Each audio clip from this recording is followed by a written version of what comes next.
Welcome to A Meaningful Marketplace. I'm Sarah Masoni from Oregon State University's Food Innovation Center, where I've helped countless dreamers launch their new food products. It's the science of taking a food delight from the kitchen to mass manufacturing and still keeping its great taste. That's what I do.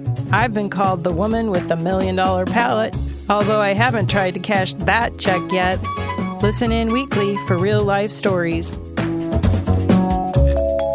I'm Sarah Marshall, owner of Marshall's Hot Sauce and author of Preservation Pantry, modern canning from root to top and stem to core. I love inspiring business owners to get started on their journeys, encouraging folks to be part of their local community, and I'm excited to help business owners tell their stories. Join us as we explore the journeys of women entrepreneurs in the food and beverage industry. Hello and welcome to Masoni and Marshall, the Meaningful Marketplace. We are here weekly to discuss the journeys of food entrepreneurs. We're glad that you have joined us today as we bring you stories of hope and inspiration. This is Sarah Marshall, owner of Marshall's Hot Sauce. And Sarah Masoni of Oregon State University's Food Innovation Center. Hi, Sarah Marshall. Hi, Sarah Masoni. We had a very fun week this week. Yeah. We were celebrating the Good Food Awards, and we got to be together quite often, which I always love. Yes. So we went to the Mercantile together, and I got to walk around and try a lot of food. I think you had to work the booth, so I don't know if you got to try quite as many things as I did. I did. You did get to? It was really fun. I took my fam. We had a good time. If people want to see what products I tried and people that I met, you can find in my highlights. I showed everybody all of the things that I tried and new people I met. That's nice. And if you want to go to a Mercantile, there's going to be one in San Francisco in September. So they should look that up. Yeah, San Francisco in September, and then in New York in January. Mm-hmm. Yeah, super fun. And Sarah and I got to go, well, I was a guest of Sarah's. Sarah Marshall just takes over. She's in charge when she's with me. I'm like, what do we do now, Sarah? Yeah. So Sarah was a guest for the donors dinner for the Mercantile, and she brought me along, which was really nice. But it happened to be at my friend's restaurant, and then they decided to make me a guest KJ and kick off karaoke. And this is what I love about you, Sarah Masoni, is that no matter what I ask you to do, you're down. Go up. I'm like, what? We're going to sing? And then you told me we could be like singing pals because I must have done okay. Yep.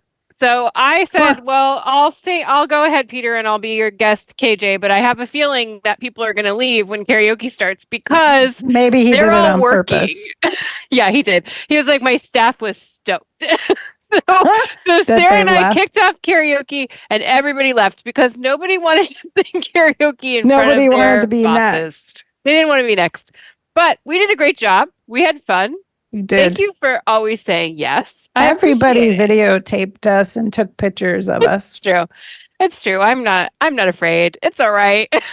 It's always an adventure. Well, I had a great time. Thanks for inviting me. Thanks. Food was good too. Yeah, of course. Han Oak, if anybody needs a dinner recommendation while they're in Portland, it's it's always a recommended spot from me. So today we have a little bit of a different show. Right? Our guest had some technical difficulties, and so we're going to talk to Mike Gabel. Yes. So we have been partnering with the Regional Food Business Center. We're talking about different states and different regions. So we want to introduce you to our co-host. It is Mike Gabel from Colorado State University Food Innovation Center. And he's going to be with us for the next 8 weeks, right? Yeah, 8 weeks. Exactly. Cool. Looking forward to it. Yeah. So, Mike, welcome. Thank you so much. Say hi to all our listeners out there, all your new buddies. Hi, Meaningful Marketplace listeners. I'm excited to be here. This is amazing. This is fantastic. Yeah, 2 celebrities here. Yeah. So Mike will be our Colorado expert, and he's going to help guide us through all things Colorado, and I'm super excited. And we want to thank our sponsor for supporting Masoni and Marshall. Thank you for helping to spread the word about entrepreneurs, Let's hear a word from our sponsor, and we're going to come back and talk to Mike some more. The Northwest and Rocky Mountain Regional Food Business Center is the proud sponsor of the Meaningful Marketplace podcast, giving a voice to food from across the 6-state region of Colorado, Idaho, Montana, Oregon, Washington, and Wyoming. The Food Business Center supports Northwest and Rocky Mountain food industry makers as part of the USDA's National Network of Food Business Centers, supporting a more resilient, diverse, and competitive food system as a go-to source for small and mid-tier food and farm businesses with a focus on underserved communities, providing education in the form of technical knowledge, business programs, and industry news. We sponsor trade shows, meetups, and conferences to connect growers, producers, retailers, distributors, and processors, all to stimulate business and raise the standards of our storied food industry. Join us as we travel through the 6-state region, learning more about food makers, food hubs, and food systems. Visit the website at Northwest Rocky Mountain Regional Food Businesses.com to get connected. So we've been partnering with the Regional Food Business Center to bring you guests from 5 regions. And we're meeting with all these different business owners, and Mike is going to be our guide. So, Mike, this will be our introduction for our listeners to meet you. So let's tell people where it is that you work and how you're connected to all these wonderful Colorado makers. Perfect.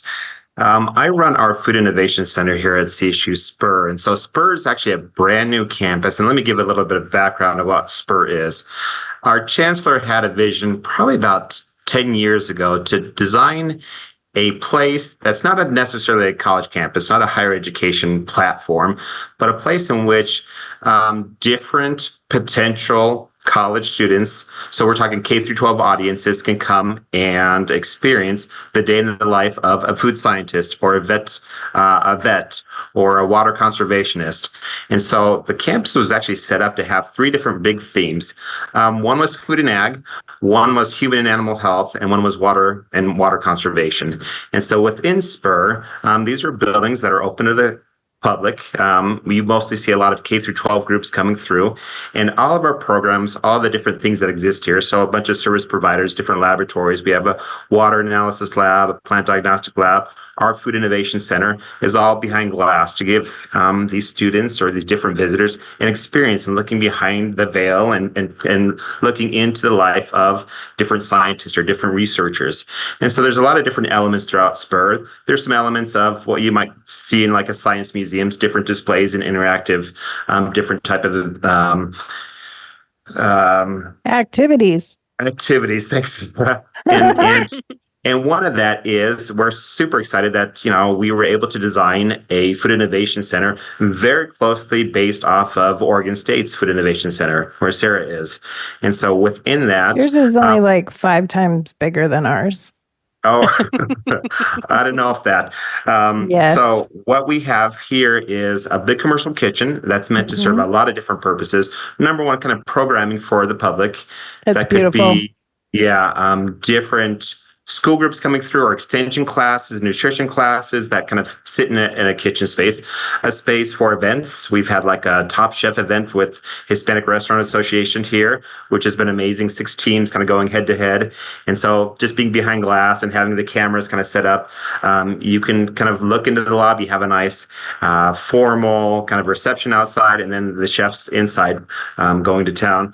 And then it's really kind of a space for our R&D staff and also our commercial kitchen or CPG users to kind of come and produce their product. And then we have 3 smaller processing labs, a meat lab, a produce lab, and a dairy lab, and they're all in kind of different states of readiness at this point. Our program's only been around for about 1.5 years now, and so I joined in this September of 2022. They pulled me from industry. I had a nice long 20-year career working in a lot of different bigger CPG companies.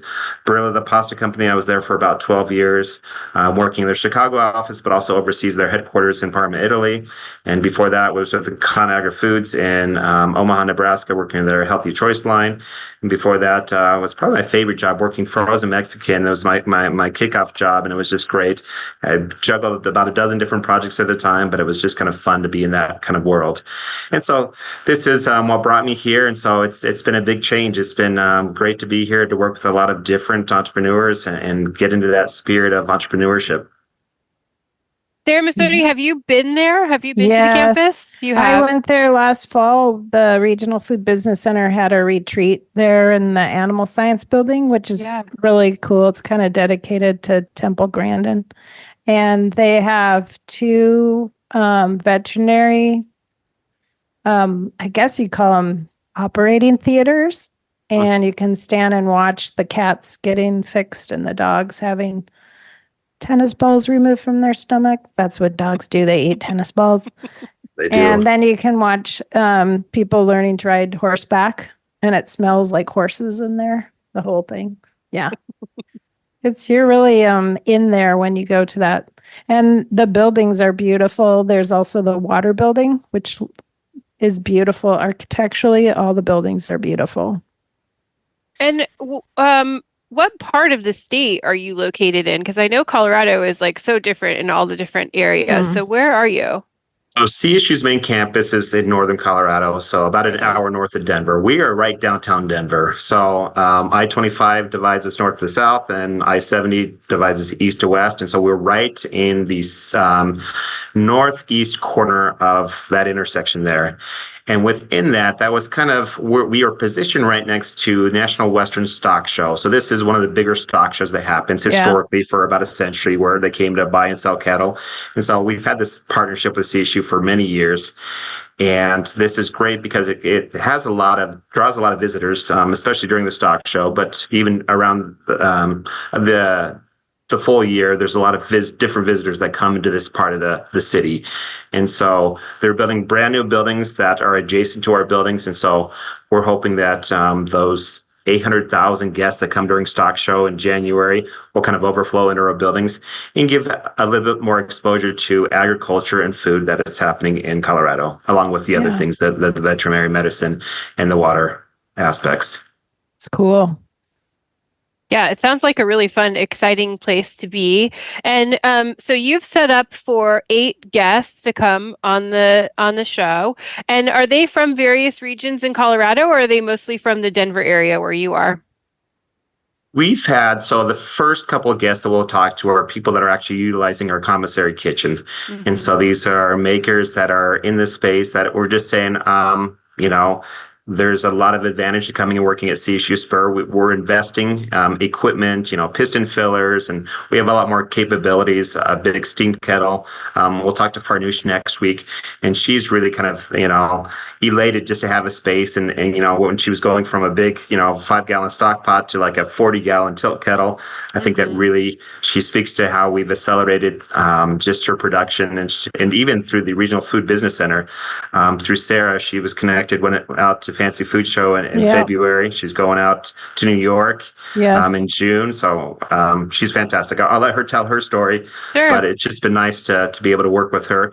And also Paloma, who we'll talk to later on, she's utilizing our kitchen there too.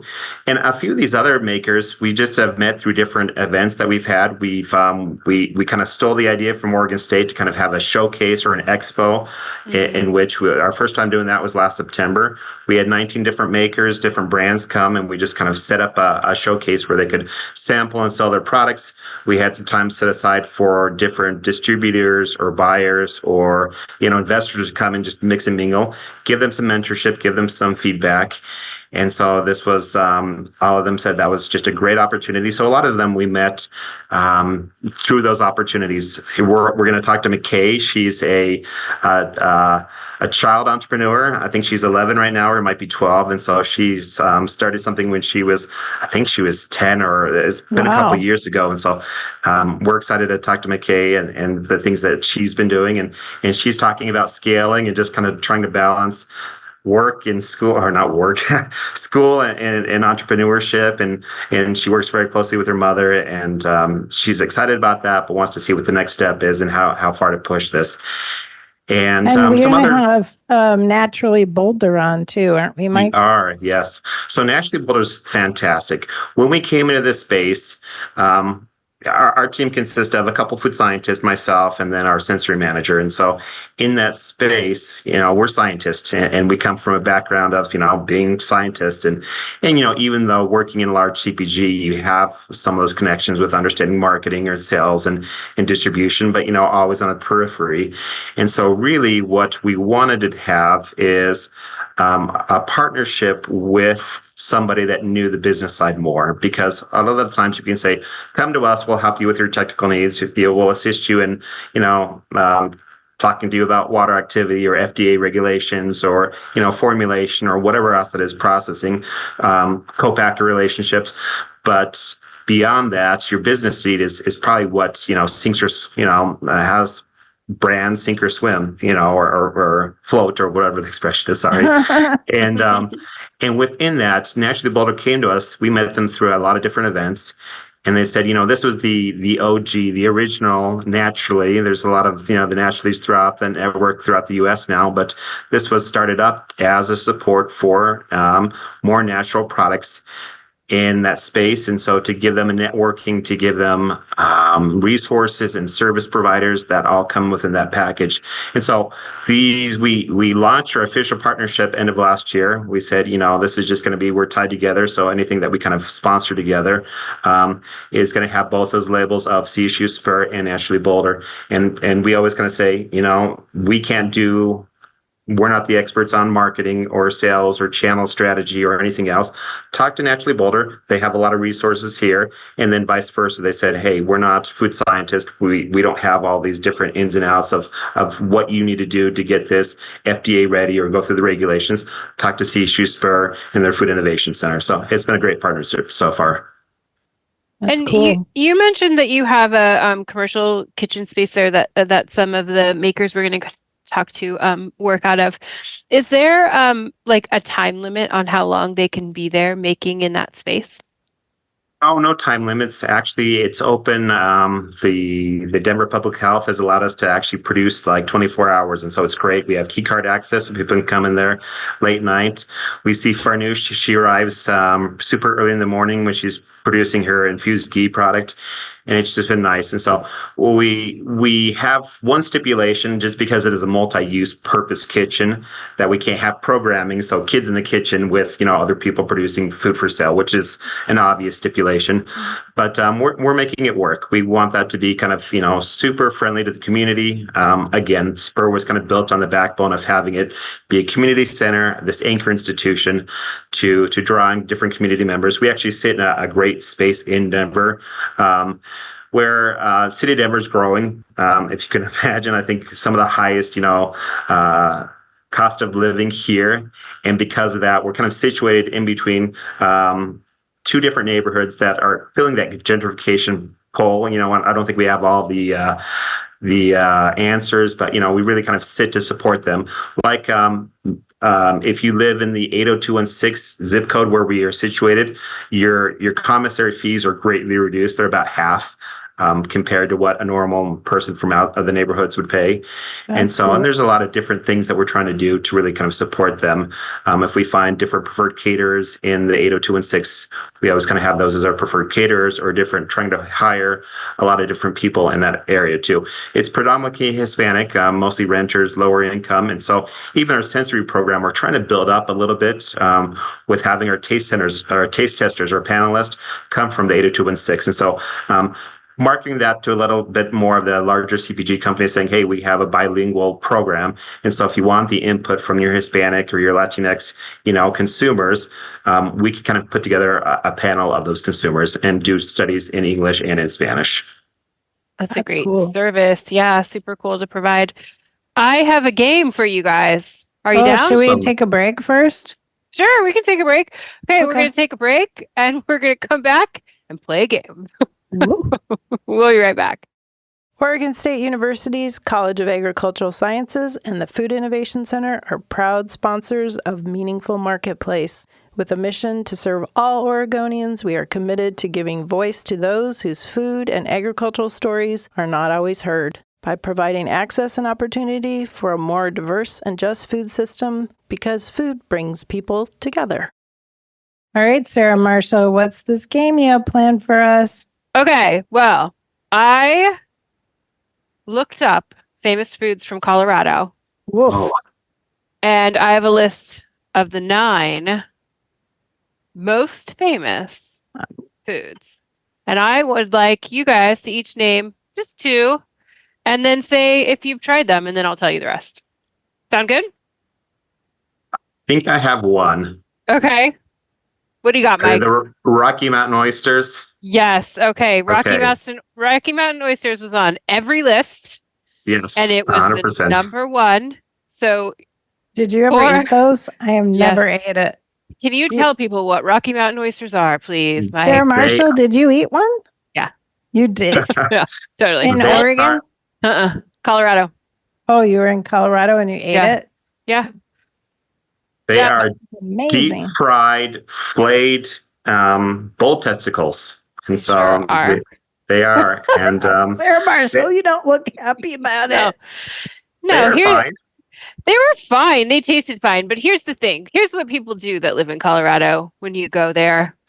They say, hey, do you want to try Rocky Mountain oysters? And I'm like, sure. And you see them and I'm like, oh, they're fried. Like I'm thinking it's a fried oyster. Like something like Oysters Rockefeller or something. Because it sounds kind of similar, right? Oh, and they don't tell you what it is until after. Oh my gosh. I'm going to throw one out there that hasn't made it to the list yet because I'm so proud of it. Yeah. Lentiful. Colorado is known for a product called Lentiful. It's definitely not on the list. Is it on the list? Not on the list. Oh. Developed at Oregon State University's Food Innovation Center. Yeah, but they won the award for naturally.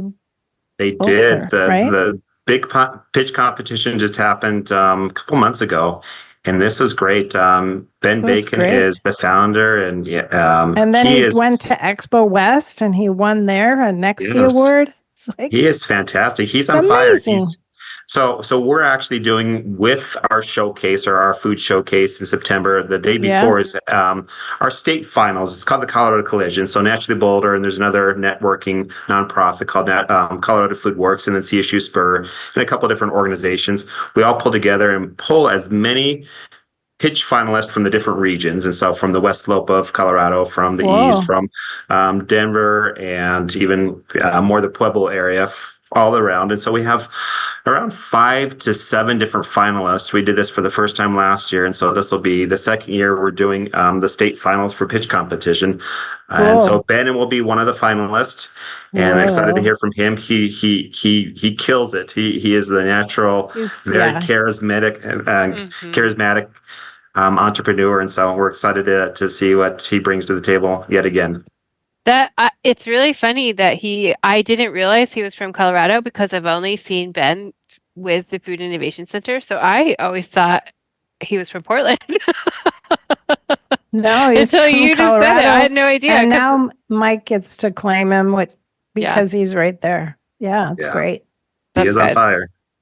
Okay, any other guesses for famous Colorado food? Is Bojo's Pizza, is that a Colorado favorite? Is that... It doesn't really get that specific. So I'll just give you one example that would be something that maybe is just so big. So it'll just say like bison. Bison is famous for being from Colorado. So something like that. They do have a Colorado pizza listed. Is there a special pizza there that we should try? Bojo's is one of those things that it has the big stuffed crust. It's just, you get the honey out, and it's just great. They actually have a great artichoke, that they make the pizza, the artichoke dip, but they make the pizza crust around, so you can rip that in with the artichoke dip sitting in the middle with different crudité, so it's great. That sounds all right, fun. Sarah Marshall, I got one more. I think we'll definitely be on that. Palisade Peaches. Yes, Palisade Peaches. That was actually number 2. What's special about those? What's special? Yeah, what's special about those peaches? The Palisades are on the west slope. So coming over the mountains, you get down to the mesas. And so that's actually where my wife's from. And so she would always rave about this. And it's just this perfect climate for growing peaches. And so they have acres and acres of orchards of peaches. And it's very specialized, but they're just the biggest, juiciest peaches you'll ever have. And they're famous from all around. But just, with peaches and the supply chain, the logistics of getting a fresh peach out to you, you can't really get them. They're not available. And we worked with actually a lot of different farmers and growers. You're going to say, what are we going to do? Actually, we have a couple of different entrepreneurs that are coming to us saying, what can we do with the peaches? I mean, they get rejected the seconds or anything you can't sell in the fresh season. So we have a couple people doing a puree that they're selling to restaurants and different places or even breweries. Margarita mix would be good. Absolutely. So smoothie mix or anything else. And so they're actually looking more for like a D2C kind of, strategy. So looking at that or just even like dehydrating it, just, there's lots of different value added ways to produce a peach. And so, if I was there, I would make a peach hot sauce with those. I was going to say peaches salsa for sure. Would be really good. Yeah. Okay, Sarah, any guesses for you? No, because I looked up the list online so I could cheat. Okay, well, I'm going to... Let's see, Mike. Yeah, you're the expert. I bet I don't know the details. Is there the Olathe sweet corn? Yeah, there is. Yes. And I don't know what kind of corn that is. It's another one that my wife swore by, even being a native Coloradoan. I grew up in Fort Collins where CSU's main campus is located, and lived around for a lot of different places. My wife from that West Slope, she said Olathe is known as like the little Switzerland. It's just kind of right there nestled in the Rocky Mountains. And it's just great for growing corn. And it's just some of the best sweet corn you'll ever know. They produce fantastic sweet corn. So everything on on the west or the east slope the eastern plains, it's mostly wheat and some different things. But we have a lot of different little microclimates. Our San Luis Valley is kind of on the bottom middle of, it's just this little pocket of this valley in the Rocky Mountains. It's just perfect for growing potatoes. And so I think, aside from Idaho, we're one of the top potato producers, more for like, table potatoes. And then we have the peaches and the corn, and we produce a lot of, I think millet is one of the other kind of top producing things, which, and a lot of, bison and different. We produce a lot of cattle, and, we're also, fairly into dairy. And so there's a lot of different things that Colorado's, you wouldn't expect it, but it's a fairly diverse agricultural offering that we have out of here. If we come there in August, will we be able to get the corn and the peaches at the same time? Absolutely. Yeah, it's our favorite time. Actually, we even have melons down Rocky Ford area, that's just kind of in the southeast corner. They have a lot of like cantaloupes and different melons that they produce. That's on the list. You just named another one. Yeah, Rocky Ford cantaloupe on the list. Yeah, Mike, you are our true expert. I'll just tell everyone the other things. He's in the right place. I know. Yeah. So, craft beer is on the list. Colorado craft beer. 100% sure. Green chili. Yep.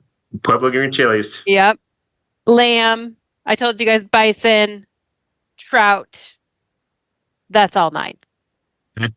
That's great. That's a great list. You can make a meal out of all those items. Yeah, so fun. And it's been really interesting to talk to these other states because kind of I'm at the farmers market, so I always think of myself as kind of a farmers market expert. I know when things come into season. I know the varieties of stuff, but I never really think about places outside of Oregon have different varieties of peaches, of cantaloupe, of corn. So all those things I've never had. So Sarah, I think we need to go on a road trip to Colorado in the summer. To try all that stuff. Do you think?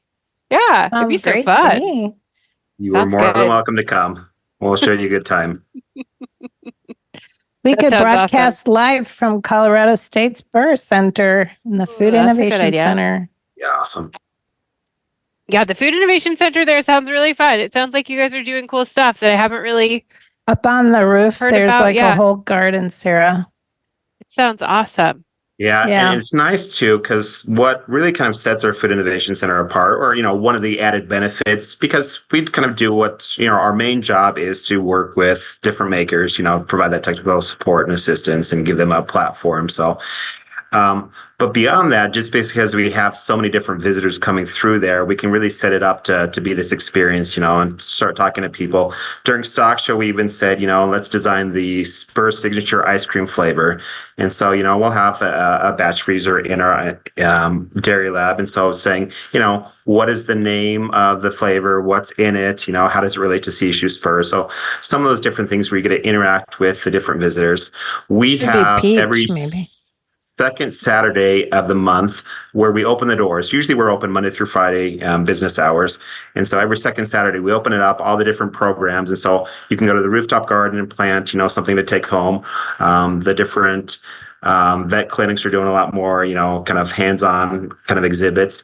And so in the Food Innovation Center, we always kind of have a lot of different people flowing through there, especially families with children. So even when we do some of our sensory studies, it's great to have just, especially if it's kid and parent studies. Well, actually, it's great. And the kids love it because they're like, oh, I get paid to taste my favorite foods. And so it's fantastic for us. And we get about 500 to 800 visitors on that second Saturday. So it's great. Good. It's great exposure. It's great fun. And so that's where we really kind of benefit from having just that more public facing view to the Spur campus. That's cool. That's so cool. It's so cool that the community gets to be part of it too and be interactive with all the things you guys do. Mm-hmm. And that's what, I think has always been the difficulty in getting people to understand food science or, dairy science or any aspect of that, even agricultural, production, where does your food come from? They don't really kind of see that. And so you don't see milk being transformed into cheese or ice cream, or you don't see, what is a food scientist? We always kind of imagine them with, if you look up, and I shared this with a class that we were talking about, going into food science, is that they always kind of picture, I think there's one picture, if you look on Google Images, there's someone there with like a tomato and a syringe, I think they kind of think we're modifying something or doing something crazy, but a lot of the times it's just working out of like a kitchen, like you could do it at home. It's just, and that's what a lot of the makers, and I think you've experienced this too, they just started in their home kitchen, experimenting, doing trials, working through those problems and issues and saying, all right, I have this issue or I have this desire or main goal. And so I want to make a product that really aligns with, the community that is out there. That's cool. I think it's really cool that people can see and view. And then I think when you watch people do something, you can kind of picture yourself in that job or that role as well. I grew up on Mount Hood, and there was a candy store. I can't remember what it was called now. Maybe just on that little Oregon candy. Yeah, just on the way up to Mount Hood. On that little driveway that went up the hill. I went there. Yeah, it was such a cool place, but they had like a window that you could see them making all the candy in the back. And my parents would take us there, and I was like, it's so cool. You can like watch them do it. And I mean, somehow that led me to where I am now, because I think just watching people make stuff and thinking it was really neat. Like I couldn't believe that they made all these things with their hands, because it's so much different than just seeing like candy on a shelf or in a jar or whatever, but like watching them do it. And so you guys get to do that on a daily basis, like inspiring people to picture themselves in these different kind of food producing roles. It's very cool. Yeah, it is cool. All right, cool. Mike. Well, any other one things? More question. Go ahead, Sarah. Can you tell us what you're most proud of, what you've done there you've been there 18 months, you said? Tell us what you're most proud of. Ooh, it's really getting the team up and going. By myself, I was trying to balance a lot of different things. I'm just really proud of our scientists that came in here, and we have Caitlin Clark, our Caitlin Clark, not the famous basketball player, and so she gets it. And so Kate is amazing. And so we just took her right out of grad school, and she said, I've never done product development before. I've never done a lot of the different aspects. And so I'm a little, my train of thought is going more towards like industry, so fast, you're reporting to marketing, you're reporting to, you got to get things out because you got to get this on the market pretty quick. And so you're not looking at through the lens of a scientist anymore. It's almost like a product developer where you have to go fast and furious and not kind of, go to the whims of the scientific, methodology. Kate came in as a PhD grad, fantastic. And so all of these things are saying, cut these corners, everything else. She comes through very meticulous, laid out plans for, shelf life testing for different aspects.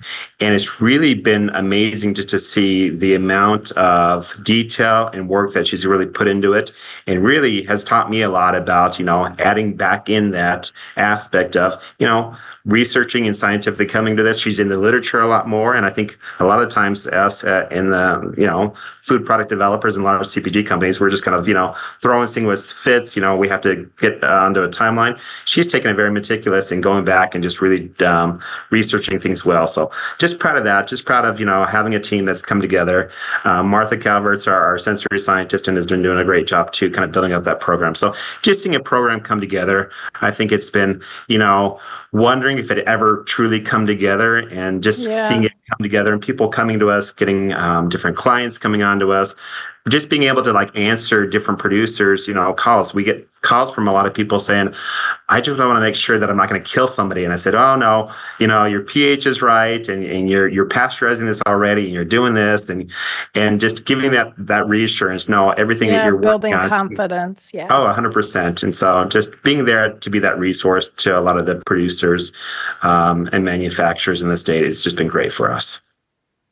Well, and we always ask our guests if they have any advice for people that are dreaming up a business. And I feel like they all have their own businesses, so their advice is probably going to be different than yours. So what's your advice for people that are thinking about starting a packaged food business? I think just utilize your resources. I think, food innovation centers like Sarah's and the one at Colorado State are meant to be great resources for different makers. I think they just have a lot of expertise and knowledge.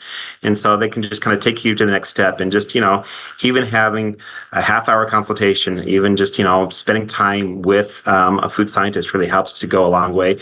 Get involved. I mean, there's different things. Before the call, we were talking about SBDCs, small business development centers. I think there's a wealth of resources out there. There's different organizations. I'm not going to plug Naturally Boulder, but, there's lots of these different nonprofits that exist in the space to really bring like-minded individuals together, have them just share their resources, their experiences, their wins, or even, some of their times they weren't so successful. So I think it's just looking at those different resources that are out there. There's a whole wealth of community. I think too often we get caught up, I want to keep, don't want to let the cat out of the bag too soon. Someone's going to copy my idea. Really, I don't think it doesn't happen. It doesn't happen. And people want to help you and support you. So, get out there, start talking to people, say, this is my idea. What do you think of it? And you'll see just a whole community come together for you. Ooh, I think that's great. Yeah, that's great advice. And I'm excited to go on this journey with you and hear about all Colorado things. And I'm really glad that you're co-hosting with us. Anything else you want to tell our listeners before we wrap it up? Just keep plugging away. It's a grind, but it's so worthwhile. Just to kind of, I always talked about the shelfie. Just taking that picture when you see it on the shelf or at a farmer's market or wherever else you end up. It's just a sense of accomplishment. Giving your time and effort back to a product that you love and that is contributing in some way, just making it really meaningful for somebody else. Very nice. Well, it's so good to meet you, and I'm excited to get to all our shows. Thanks for listening, everybody. We record Masoni and Marshall live every week. You can find us on your favorite podcast platform like iTunes. Thank you to our audio engineer, Lon, and our production assistant, Chelsea. If you want to be a guest on the show, you can DM us on our Instagram, Masoni and Marshall, and we'll be back next week, everybody. Thanks for joining. Bye. Bye for now. You're listening to the Startup Radio Network. Listen, learn, launch. 10% of our gross revenue goes directly to women entrepreneurs in developing countries around the world through Kiva's microfinance program.